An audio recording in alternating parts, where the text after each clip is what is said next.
In Seattle Public Schools, we are working to support schools and families to work as reciprocal partners in the education of our children, with the main objective of accelerating student learning and promoting social and emotional growth in our kids.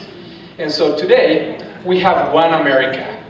And One America brought the grassroots steering committee leaders from all across the region to talk about the work they have been doing in order to promote student achievement and to increase the reciprocal partnerships we have between our families and our schools, with the ultimate goal to ensuring that we dignify, honor, and value the funds of knowledge that our kids bring to our classrooms every day. So without further ado, One America Grassroots Steering Committee. Gracias. So first of all, I want to start off by acknowledging the indigenous land that we stand on, of the Coast Salish and First Nations people's land. So we can acknowledge that we. Along with that, as our colega Brad mentioned earlier, is to acknowledge that we're able to do this work because of our ancestors, the people that came before us and that still do this work alongside us. So we can also acknowledge that. And we just had lunch, so we can acknowledge the folks that helped us get the food to our table, grow the food, have been helping us out today, so we can also give them a big hand.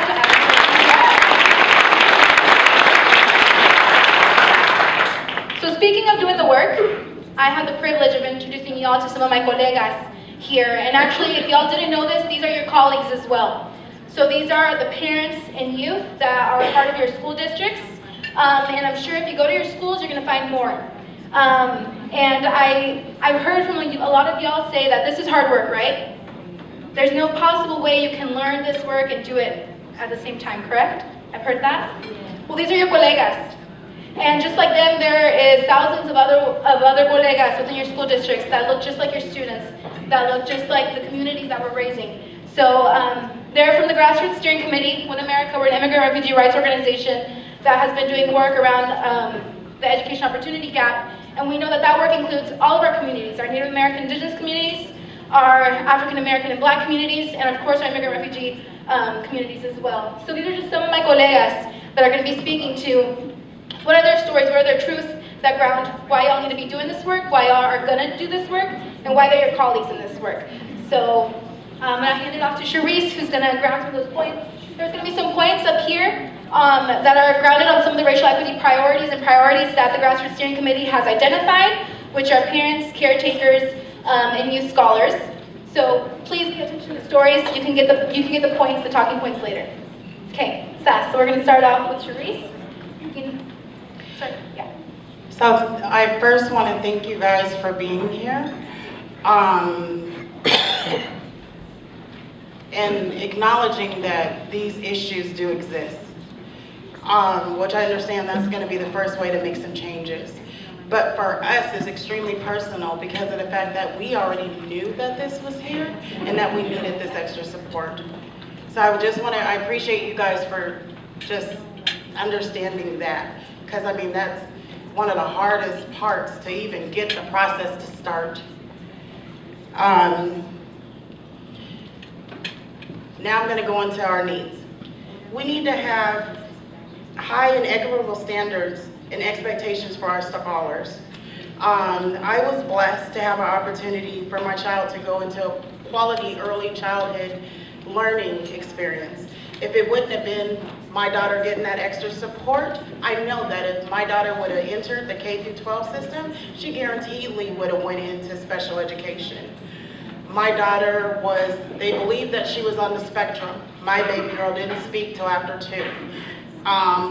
But through having that early childhood intervention in speech therapy, which was a godsend, that my daughter not only got to where her peers are, but she has surpassed them. This year I was given an application for my daughter to fill it out for the Highly Capable program, and I'd have thought that would have never happened.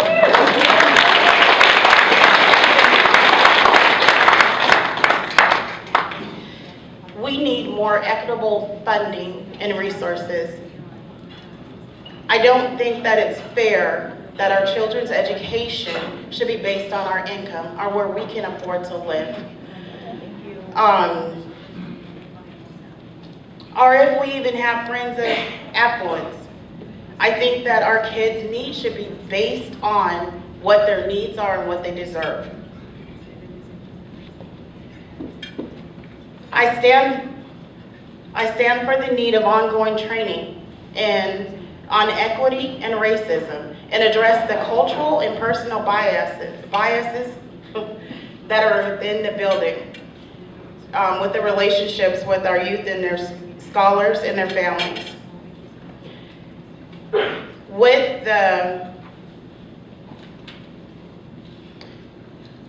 With coming from that early childhood education, I also got blessed with understanding that just because I identify myself with being an African American woman, that doesn't mean that that same need is going to be the same for that family. So with saying that, it was nice that our experiences, our needs were based on what that family's needs were. There was also a time when I was volunteering in a kindergarten classroom, and there was a group of kids, and it seemed like even though they were all doing the same exact thing, this teacher just pointed out this one little boy like he was so wrong. And everything that he did was magnified. And I don't know what the dynamics was between that teacher and that child, but I don't think that it was fair that even though he was doing the same things as his peers, that he was justified or labeled as being the trouble or the bad one.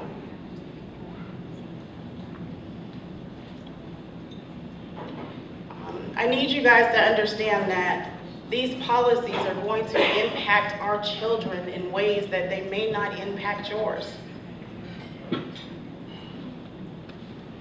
Policies need to be grounded in the whole child and also in that whole family's experiences.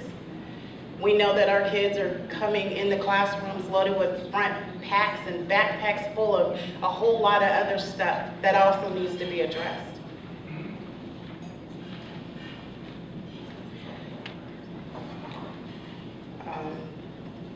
We also need to have a correlation where not only you guys as the parents and the district reps, as the teachers and the district reps, you allow us parents and youth to come to that space as well. Because who else is gonna know what our children need better than us ourselves?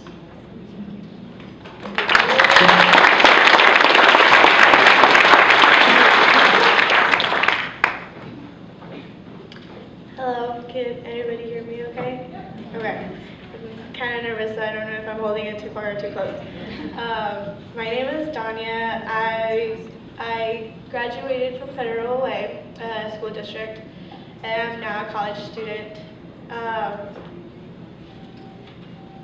I think, kind of like what Cherie said, I really want to thank you guys for being here because it means so much, especially after what we found out not too long ago.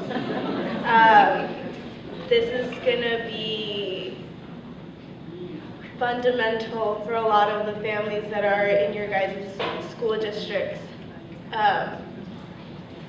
There's a lot of hurt in those communities right now, and we really need your support, and we really need you guys to be the support system for us and our children, and be prepared for what's going to happen next, because a lot of things are going to happen. Following that, I'm just going to go right into it. I had a lot of experiences in my high school years where many things could have been different. A lot of things that kind of reflect what we're going to point out here a little more individually.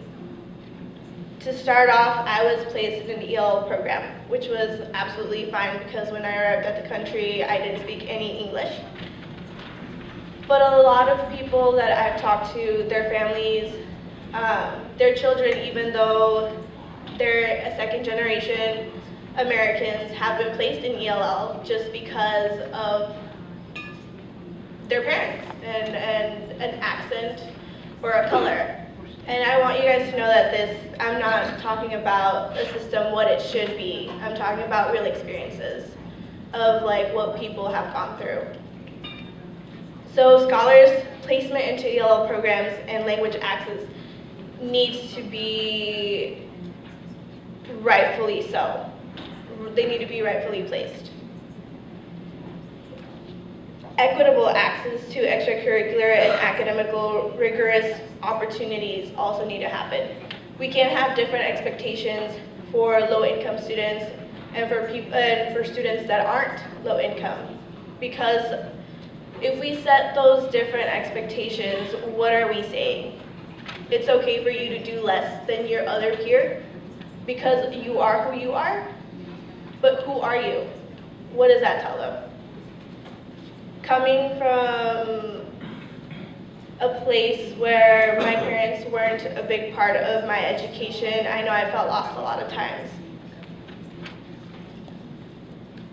But because I knew English and because I started off to be independent very young, I was able to move forward and past that and be able to push myself. But that would have been a lot easier if I had the help of a teacher or a counselor or somebody in school who told me I could do it. I think we really need to work on recruitment and retention of a diverse workforce that reflects our communities.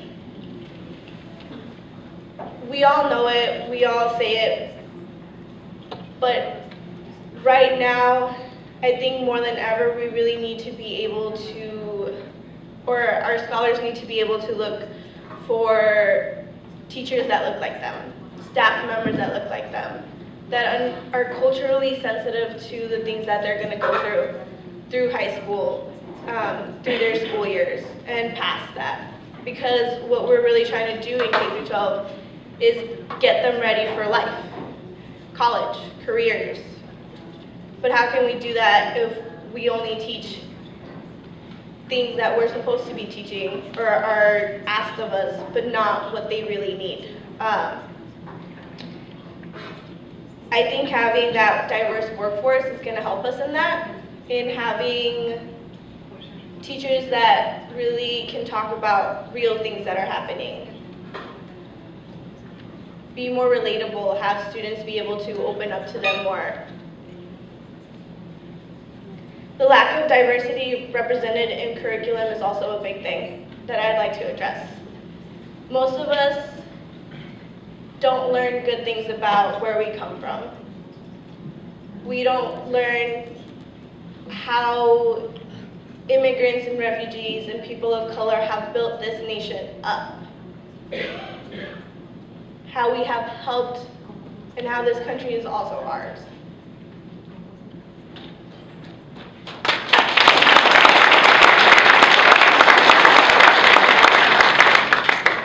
In that, I'd also like schools to address racism. I'm going to tell a story that I've told before, where I was in a high school AP US history setting. And in that classroom, it was back in 2012, where something big that was going on was immigration and how all immigrants were Mexicans and how all Mexicans were trying to steal our jobs. And one of my classmates thought it would be funny or appropriate to say something about it. I felt rage, sadness, but more than anything, disappointment, because my teacher didn't know how to address it. They turned a blind eye after awkward silence filled the room. And I think that needs to change. We need to feel support.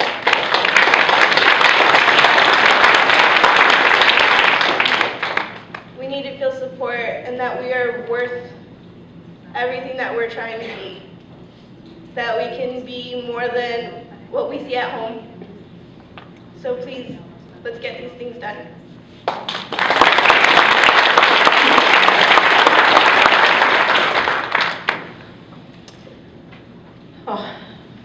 Hola, mi nombre es Gerarda Gallegos. Soy madre de 3 hijos. Good afternoon. My name is Gerarda Gallegos. I'm the mother of 3 children. Y espero un poquito de paciencia por mi idioma. And I ask for your patience due to my language.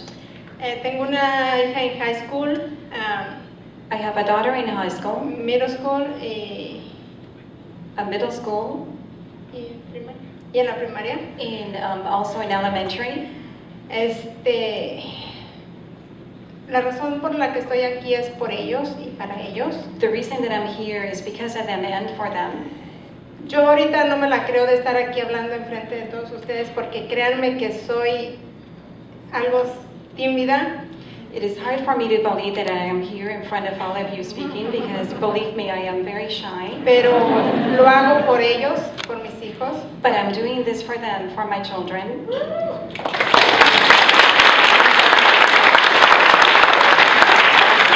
Quiero que ellos lleguen a la universidad, sean alguien. I would like for them to be able to go to university and become someone.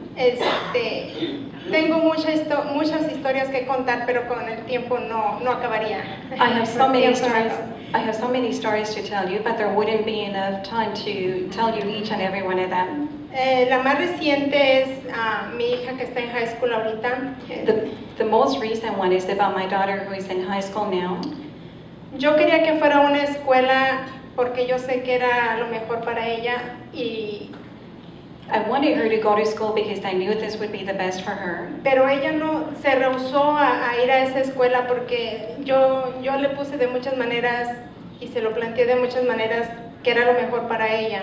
I wanted her to go to a certain school, and I presented this to her in many different ways and told her this certain school would be the best for her, but she rejected that idea. Pero yo le preguntaba muchas veces, ¿por qué no quieres ir? ¿Por qué? Y me decía, es que en esa escuela hay mucha gente blanca. So I asked her many times, what is the reason? Why don't you want to go? Why don't you want to go? And she said, because at the school there is so many white people. Y les toman más importancia, como que les dan más prioridad a ellos. And I feel that there's more priority given to those students. Porque si yo quiero quiero hacer un deporte, pero me dicen que ahí si no lo hago bien, me sacan porque le van a dar prioridad a los blancos. I want to participate in a sport, but I've been told that if I don't do it right, that they will take me out of the team because they will give priority to the white class. Y perdón. Yo le insistí mucho, pero ya la última vez que yo dejé de insistir fue cuando ella se puso a llorar y me dijo, si me pones en esa escuela, yo no prefiero no estudiar. I insisted that she go to school and insisted again and again, but then I stopped insisting when she broke down crying and she said, if you insist on putting me in this particular school, I prefer to drop out of school. Y a pesar de mi barrera por el inglés, por el idioma, Even though I have a barrier with English due to the language, yo he estado siempre ahí con mis hijos en la escuela, presente, aunque a veces, en muchas ocasiones, veo pues, que se desesperan por el idioma. even though there's a language barrier, I have always been supportive of my students, my children. I have always been by their side, present, even though I see that it's hard and frustrating for them. Pero aún así no me quiero dar por vencida, sigo estando con ellos. But even though that's a barrier, I won't give up. I want to continue to be there and to support them. Y más aún con los resultados de ayer. And even more so Eso me hizo with yesterday's más results. fuerte porque eso no va a ser una barrera para yo seguir adelante con mis hijos. That has given me even more strength and made me even more stronger because I will continue to move forward with my children.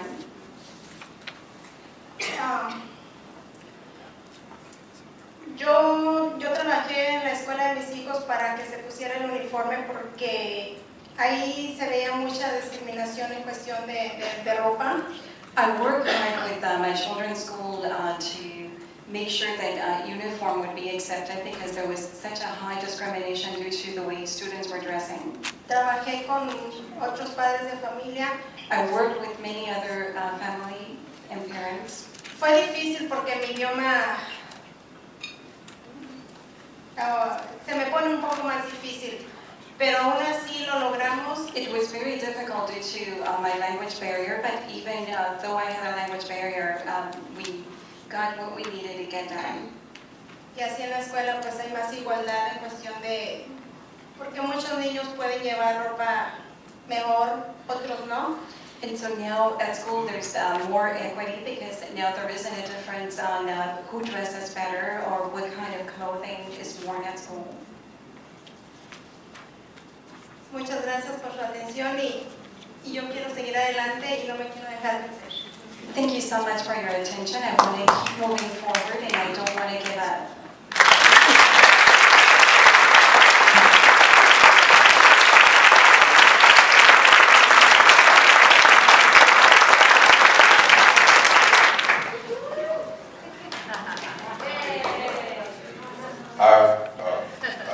My name is Doshi.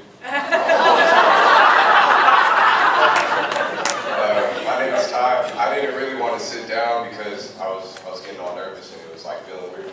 But my name is Ty. I attend Todd Beamer in Federal Way right now, but I was previously at Lindbergh, Renton. And I'd like to start off by, can I get a show of hands of how many people in this room have been discriminated against? Okay. So the people that are not of color, I'm not trying to put you on the spot, but if you were discriminated against, times that by 10. That's how it is like going to school every day. So,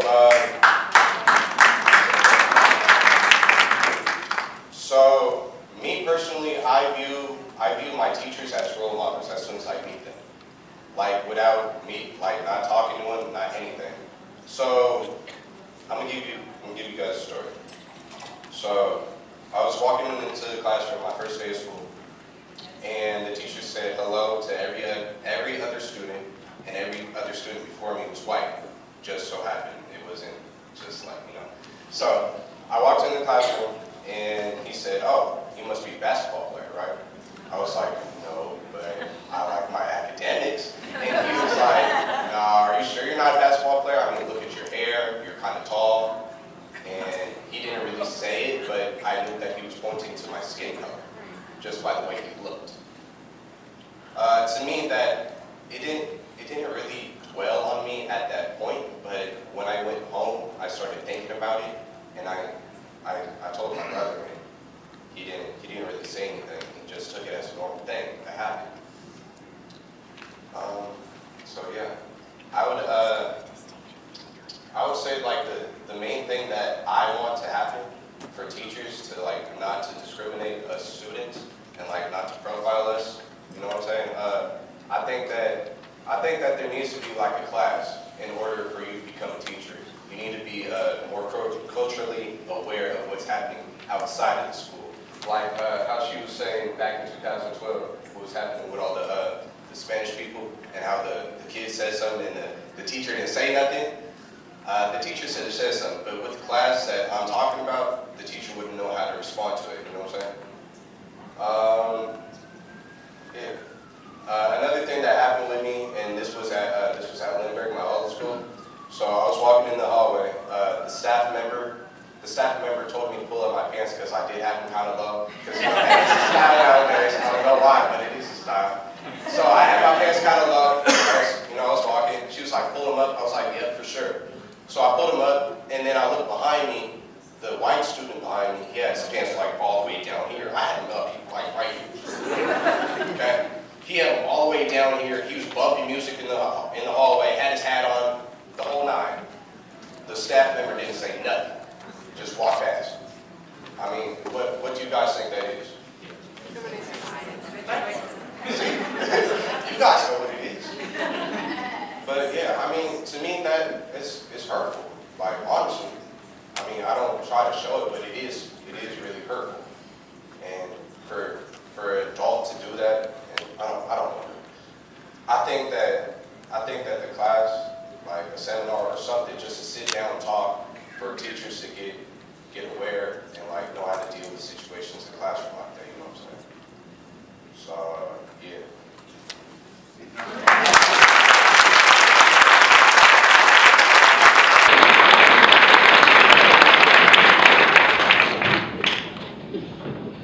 So we have an ask that we'd like to present to you. I'm going to read it off so I don't like butcher any words. So, excuse me. We need a formal coalition with decision-making power in the development, implementation, and monitoring/assessment processes of our school's racial equity policy. Parents, teachers, scholars, and administrators need to all be part of this coalition and have a shared power and commitment. My name is Teresa. I am a parent from Federal Way. I have my last daughter. She's in middle school now. I have one son studying this year at the university and the one who is in the workforce. Why he is in the workforce is because I was not enough having the support to help him how I help my second son who is at the university right now. Everybody, earlier in the morning, we were working in the table and we were taking some ideas how we are going to work around this racial equity and racial policy that we should do. Now, I will ask you something. Are you really committed to develop something in our school about racial equity? Policies through an access that shares power between you, all of you who works for the school, and all of us who are in this place. We are parents. In the past, we were used to say just parents. Now we are not just. We are parents.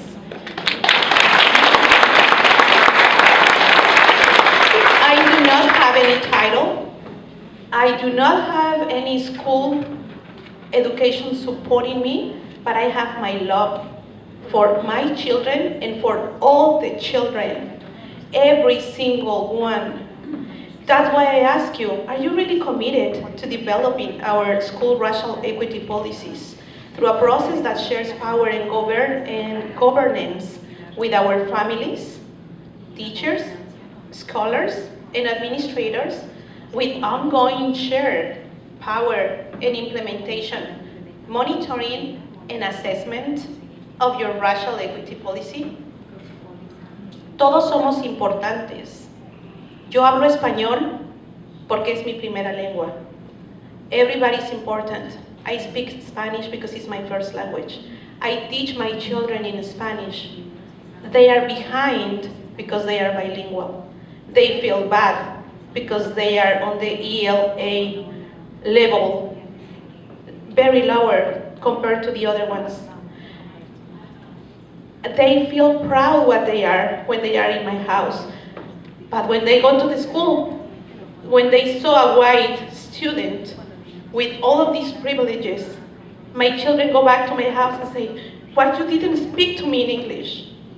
And I tell them, because I am a Mexican, you were born in my culture, you have to learn your language, because when your grandma, your community, will understand what you say when you speak in Spanish. But the school are not addressing that. Please, when you are working about equity, include everything. Our children came with a lot of values. Work around them. Learn from them. If you are always on this privileged part, share with us.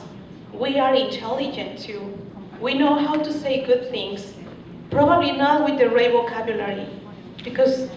But you know what? We are experts. And we already, because when America teaches how valued we are, that's why we are here. That's why, because Gerarda was very scared speaking in Spanish. I was on her position long time ago. And now, when I learn how to speak English, that's why I'm doing this with you. But I really love to do it in Spanish because I love my language. Are you really committed today? Are you really want to do something about it?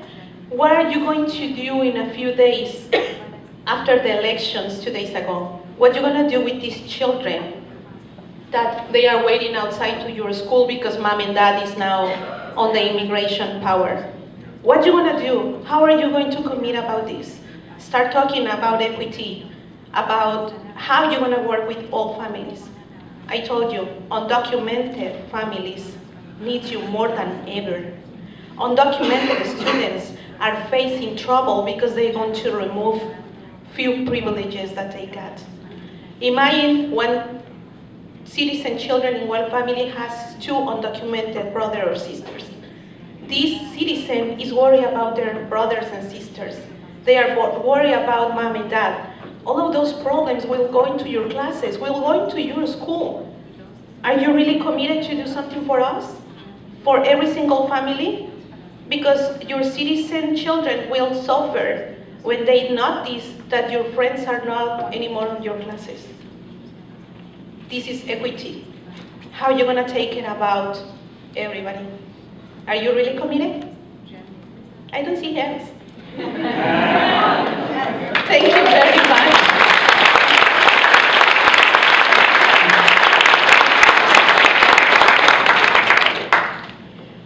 Well, if any of you are interested and want to go in some of these meetings that we as community are having, we are more than happy to give you information how you can attend. There is a lot of parents, people who works in the school, on the city, in communities, everywhere who are learning. We are all learning together. If you want to be part of this, please come. Come and show what you are doing. We can learn from you, and you will learn from us. And we are ready to be partners, to be allies. And something that you notice, we are having our youth, our student voice here because we value them. They are the ones who are facing these problems in the school.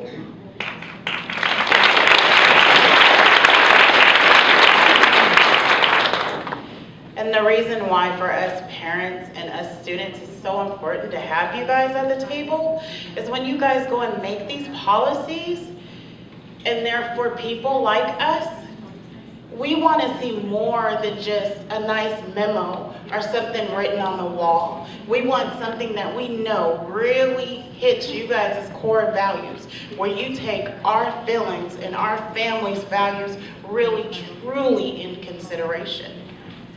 Thank you.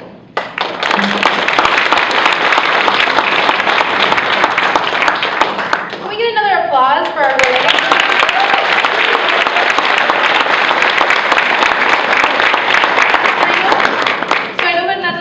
Right now in the reflection piece, I do want to say that our colegas here formulated a pregunta. They have a question that they want to hear what y'all are thinking. And the question, there's a piece of paper that's on your table. So if you can also share out, are you committed? What does that commitment look like? So that also when you do come and join some of our parents, that it's a relationship and we start to understand where are we at with this. Because it can be on paper, but it's also going to be on the playground. And we need to make sure that this looks the same, that there's scholars and students and families and teachers supporting what this is going to look like. So if you can also take your time to write that down. Yeah. Thank you so much. Let's please give him another round of applause.